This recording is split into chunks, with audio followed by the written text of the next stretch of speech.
السلام علیکم ورحمۃ اللہ وبرکاتہ۔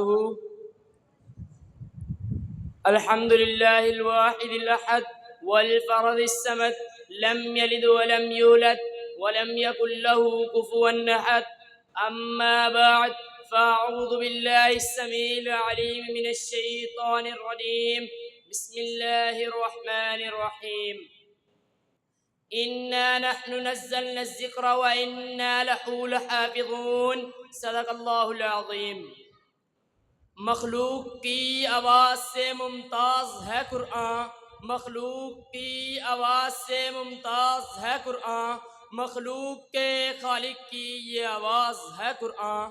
ہر مسئلے کا حل ملتا ہے قرآن مبین میں، ہر مسئلے کا حل ملتا ہے قرآن مبین میں، ہے کوئی معمہ نہ کوئی راز ہے قرآن۔ مہمانان معظم اور حاضرین مکرم، آج میں جس عنوان کو اس محفل کی زینت بنانے چلا ہوں اس کا نام ہے قرآن کی پہچان۔ حضرات ذی وقار، قرآن مجید ہمارے پیغمبر محمد صلی اللہ علیہ وآلہ وسلم پر نازل ہونے والی آخری آسمانی کتاب ہے۔ یہ ایسی کتاب ہے جس کی دنیا میں کوئی نظیر اور مثال نہیں، نہ فصاحت و بلاغت میں، نہ فضائل و اوصاف میں، نہ کلام و بیاں میں، نہ حکم و فرما میں، اور نہ اسلوب و انداز میں۔ یہ ایسی کتاب ہے جو سستی انسانیت کے لیے نسخہ کیمیا اور شرک و کفر کی دلدل میں پنسی اقوام کے لیے نکارہ خدا اور رہبر و رہنما ہے۔ سامعین کرام، اتنی عظمتوں والے قرآن کا حق یہ تھا کہ لوگ اس کی کثرت سے تلاوت کرتے، مگر آج مسلمان قرآن کی تلاوت سے غافل ہو چکے ہیں۔ قرآن کو طاقوں میں سجا کر رکھا ہوا ہے مگر پڑھنے کی فرصت ہی نہیں۔ شاید ہمیں قرآن کی عظمت معلوم ہی نہیں، شاید ہمیں پتہ ہی نہیں کہ قرآن کیا ہے۔ آؤ میں آپ کو بتاتا ہوں قرآن کیا ہے۔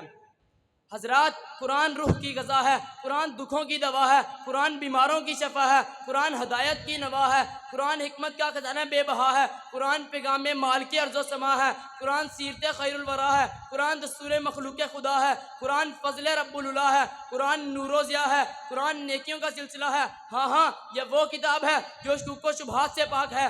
ذالک الکتاب لا ریب فیہ، یہ وہ کتاب ہے جس کا ایک حرف پڑھنے سے 10 نیکیاں ملتی ہیں۔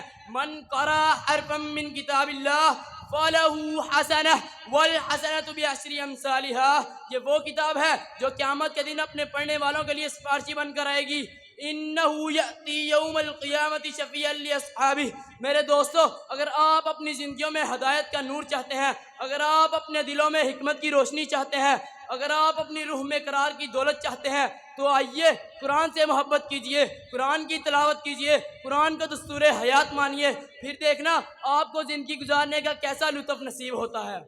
اور آخر میں کچھ یوں کہنا چاہتا ہوں، کیوں غیروں کے قانون کی تعمیل کریں ہم، کیوں غیروں کے قانون کی تعمیل کریں ہم، کیا قول میں فیصل ہیں وہ قرآن سے زیادہ۔